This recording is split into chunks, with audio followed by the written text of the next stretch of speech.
Every year, millions of seniors go in for routine checkups, trusting that early detection is the key to staying healthy. But what if some of those very tests, ones recommended without hesitation, could actually increase your risk of a stroke? It sounds unthinkable, but hidden risks buried in standard procedures are often overlooked. Not by the news, not by your doctor, and definitely not in those glossy clinic brochures. If you're over 60, what you don't know could hurt you. In this video, we'll uncover the 5 most common medical tests that may carry silent stroke risks and how to protect yourself. CT scan with contrast. That warm, flushed feeling you get during a CT scan with contrast. Most people barely think about it. It's just part of the process, right? A quick injection, a brief sensation through your chest or arms, and then the machine hums to life. You're told it's safe, routine, and necessary, and often it is. But for older adults, especially those dealing with high blood pressure, heart disease, or kidney problems, that little injection might be doing more than just helping doctors get a clearer picture. It might be quietly increasing your risk of something far more serious. Contrast dye, specifically iodine-based contrast agents used in CT scans, is designed to make blood vessels, tissues, and organs show up more clearly on the scan. But the way your body reacts to it can vary wildly depending on your health condition. For some people, especially seniors, the introduction of contrast dye can trigger a sudden and sharp drop in blood pressure, a vasovagal response. This might cause lightheadedness, nausea, or even fainting. But for others, especially those with vascular issues, the opposite can happen. Blood pressure can spike rapidly, blood vessels may constrict, and stress is placed on already fragile arteries. These rapid changes in blood pressure don't always feel dramatic in the moment. Some people walk out of their appointment feeling perfectly fine, until they don't. Hours later, or even days, symptoms like blurred vision, dizziness, or weakness on one side of the body can begin to creep in. And for some, those symptoms are the early signs of a stroke. A published study in the Journal of Vascular and Interventional Radiology found a concerning pattern.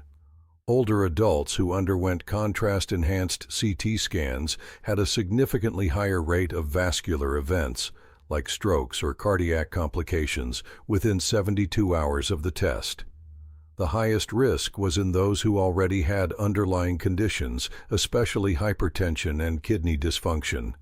This isn't to say the scan itself caused the stroke directly, but it appears that in many cases the test introduced enough stress to an already vulnerable system to push it over the edge.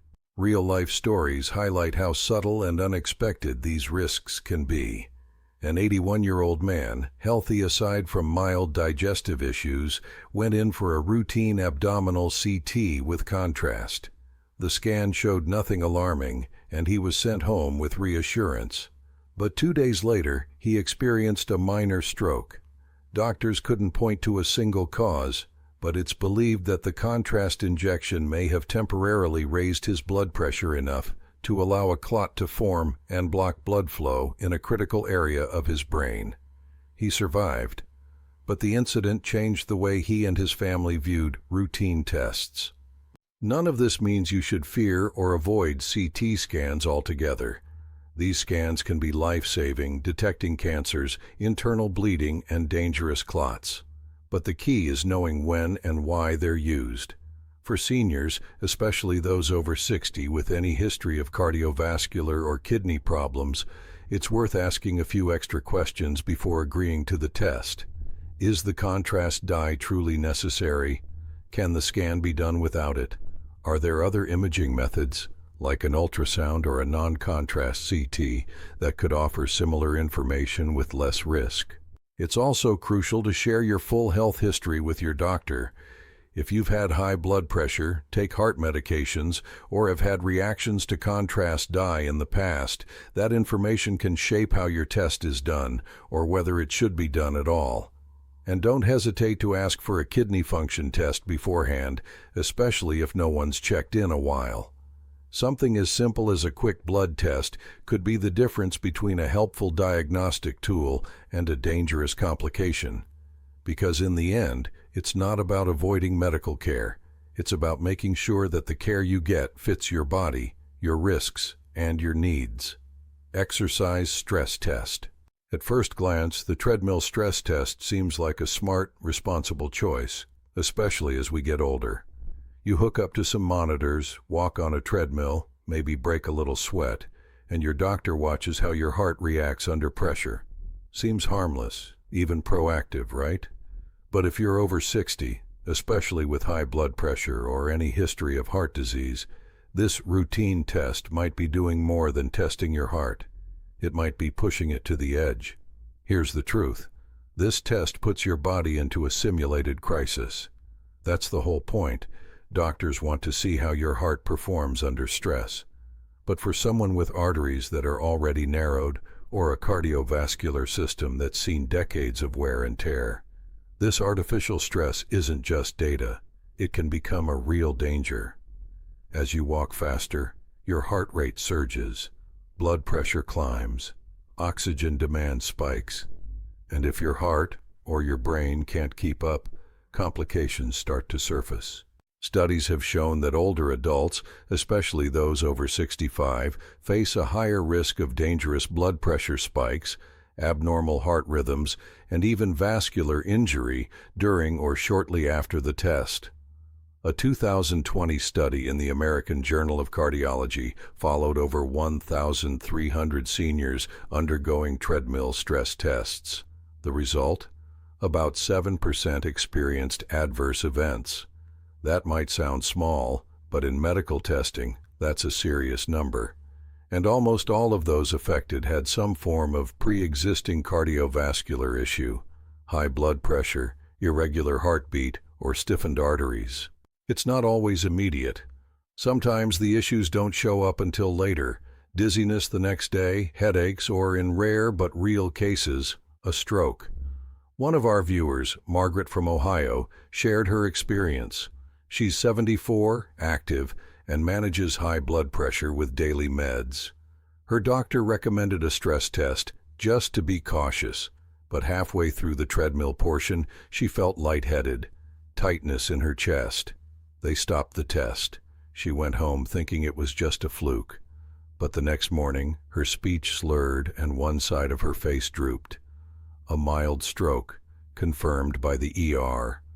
Her doctors believe that the test itself, by pushing her blood pressure to extreme levels, may have ruptured a tiny weakened vessel in her brain. Now let's be clear. Stress tests aren't inherently bad.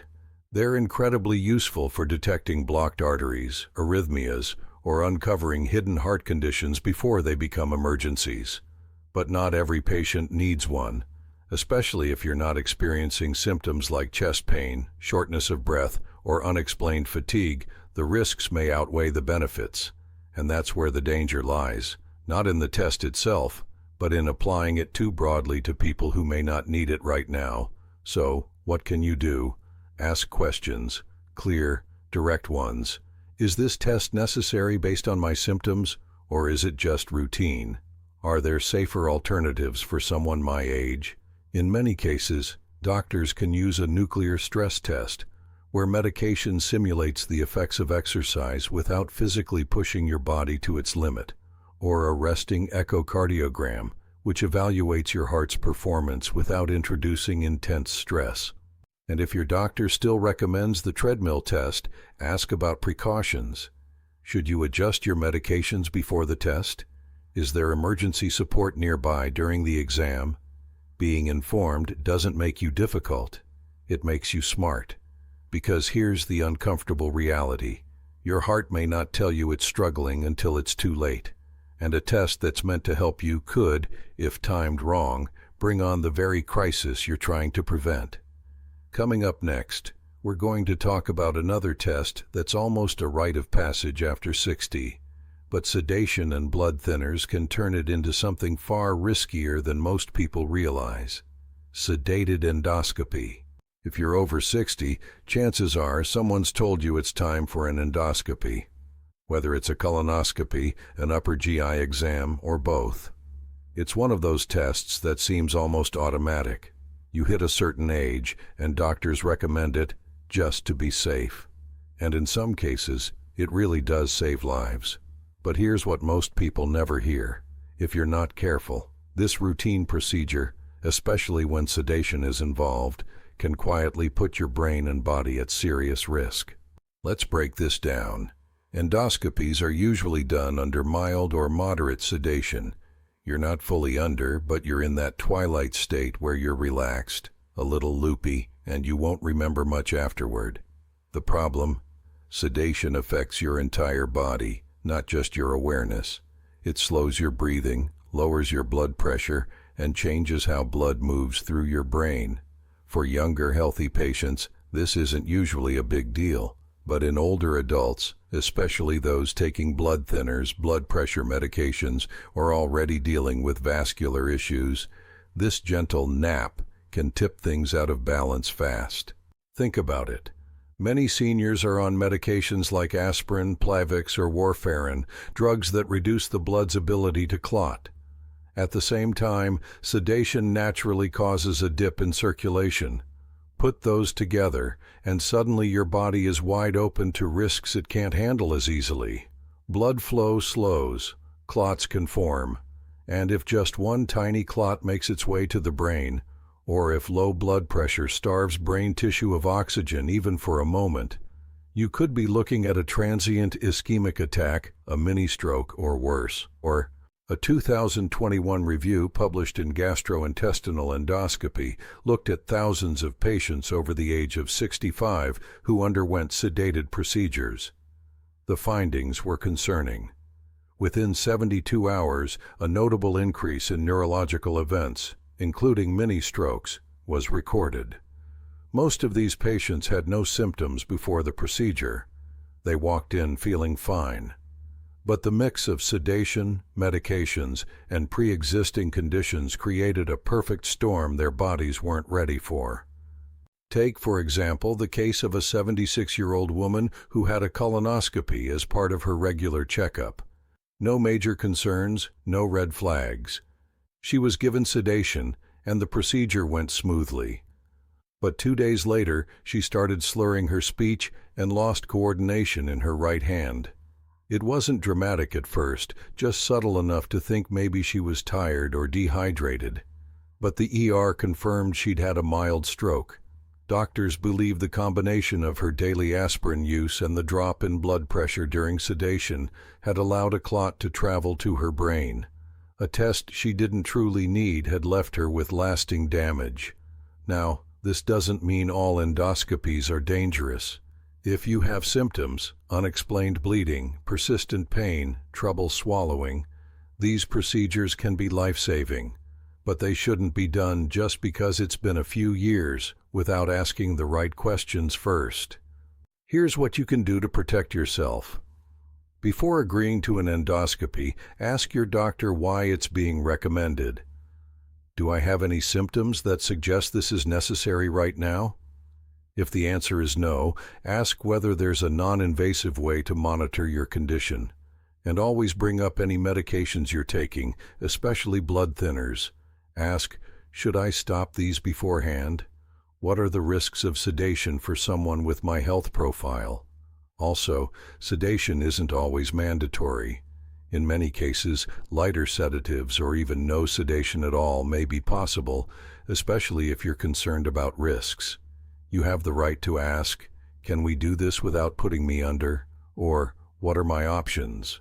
Because at this stage in life, it's not just about catching problems. It's about making sure the tests themselves don't become the problem.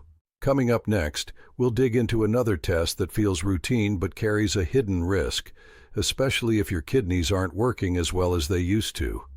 And chances are, you might not even know. MRI with gadolinium contrast. MRIs are often seen as the gold standard of modern medicine. They're quiet, non-invasive, and incredibly detailed. For many people, they've helped spot tumors, disc injuries, and hidden internal issues that other scans missed. But the moment contrast dye enters the picture, especially for older adults, that same helpful scan can quietly turn into a health gamble you never saw coming. The dye used in many MRIs contains a metal called gadolinium. It's injected into your bloodstream to make soft tissues and blood vessels show up more clearly on the scan. In theory, your kidneys flush it out soon after. But here's where it gets complicated. After age 60, kidney function naturally slows down, even in people who feel perfectly healthy.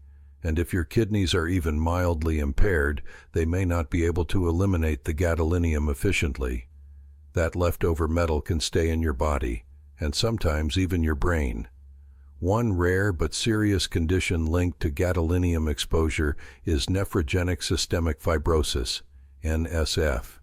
It causes thickening and hardening of the skin and connective tissues, and in severe cases can limit mobility, affect breathing, and lead to organ damage. While NSF is rare, it's most commonly found in older adults with undiagnosed or advanced kidney problems. But that's not the only concern. In recent years, researchers have discovered that traces of gadolinium can linger in brain tissue, even in people with healthy kidneys. While we're still learning exactly what this means long-term, there's growing concern among neurologists.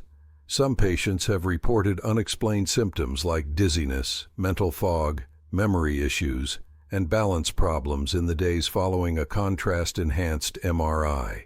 For older adults, especially those already at risk for strokes or circulatory issues, these symptoms could signal something more serious.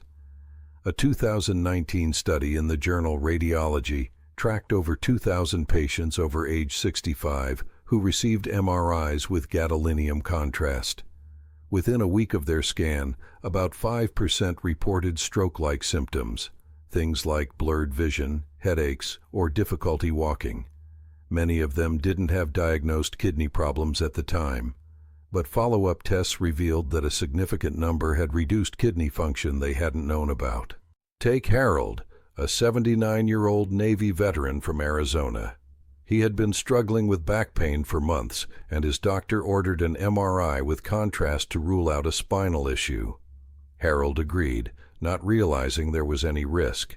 The scan went fine, but 2 days later, he started feeling lightheaded, mentally foggy, and unusually tired. The symptoms lingered for nearly a week before he finally went back to his doctor. Blood tests revealed something no one had caught earlier: stage 3 kidney disease. Harold had no idea. If someone had warned me, he later said, I would have asked more questions. That's the heart of this issue. Most people simply aren't told. And yet the fix can be incredibly simple. Before getting any MRI with contrast, ask your doctor a few key questions. Is this contrast absolutely necessary? In many cases, a non-contrast MRI can provide plenty of detail, especially if the goal is to check bones, discs, or structural problems. Can we test my kidney function first? A quick GFR blood test will show whether your kidneys are strong enough to process gadolinium safely. And if you've ever had strange reactions to imaging tests in the past, dizziness, weakness, or confusion, bring that up too. It's not about avoiding MRIs altogether. They're powerful tools when used wisely. But like all tools, they need to be handled with care, especially in bodies that are changing with age. Coming up next, a test that sounds completely harmless. It doesn't involve needles, sedation, or even loud machines. But it might be quietly pushing thousands of seniors toward risky, unnecessary surgeries they never needed in the first place. Carotid artery ultrasound. Of all the medical tests out there, few seem as harmless as a carotid artery ultrasound. It's quick, it's painless. No needles, no loud machines, no sedation, just a technician gliding a wand along your neck to check blood flow to your brain. For many seniors, it feels like a smart move. After all, who wouldn't want to know if their arteries are clear? But here's the twist. In people without symptoms, this innocent-sounding test might be quietly leading them into unnecessary and risky surgeries they didn't need in the first place. The carotid arteries are the body's highways for delivering blood to the brain. Over time, just like other blood vessels, they can develop plaque, a mix of cholesterol, calcium, and fatty deposits. That's not unusual, especially with age. But not all plaque is dangerous, and not all narrowing needs to be fixed. In fact, intervening too quickly can sometimes cause more harm than doing nothing at all. Here's the problem. If a scan shows your carotid artery is narrowed, say 50% or even 60%, it sounds alarming. Doctors might refer you to a vascular surgeon. You're suddenly hearing terms like carotid endarterectomy or stent placement. And even though you feel fine, the pressure to act quickly can be overwhelming. After all, it's your brain we're talking about. Why take chances? But here's what many people aren't told. If you don't have symptoms, no dizziness, no vision problems, no weakness or speech issues, the benefits of surgery are often minimal. In fact, a major study published in the New England Journal of Medicine followed over 3,000 seniors with moderate carotid narrowing and no symptoms. The findings? Medications and lifestyle changes reduced stroke risk almost as effectively as surgery, and without the added dangers of going under the knife. Even more concerning, the surgery itself isn't without risk. Anytime doctors operate near your brain's main blood supply, there's a chance of dislodging plaque or causing clot formation during the procedure. And for some patients, that risk turns into reality. Helen, an 82-year-old woman from Pennsylvania, knows that all too well. She went in for a routine checkup, feeling completely fine.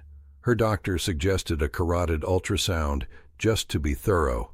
It showed 65% narrowing. Within weeks, she was scheduled for surgery. But during the procedure, something went wrong. A small stroke left her with partial weakness on her right side. She told us afterward, "I thought I was doing the right thing. I had no idea that doing nothing might have actually been safer." This isn't about blaming doctors. They often have the best intentions. But it is about understanding that more testing isn't always better, especially when a test is done just in case without symptoms to justify it. So what should you do? If your doctor recommends a carotid ultrasound, ask, why now? Is there something in your symptoms or your exam that triggered concern, or is this just routine? And if the scan shows moderate narrowing, don't panic. Ask, what happens if we just monitor it? In many cases, medication to control cholesterol and blood pressure, along with healthy lifestyle changes, can stabilize plaque and prevent future problems without surgery. And if surgery is suggested, always get a second opinion.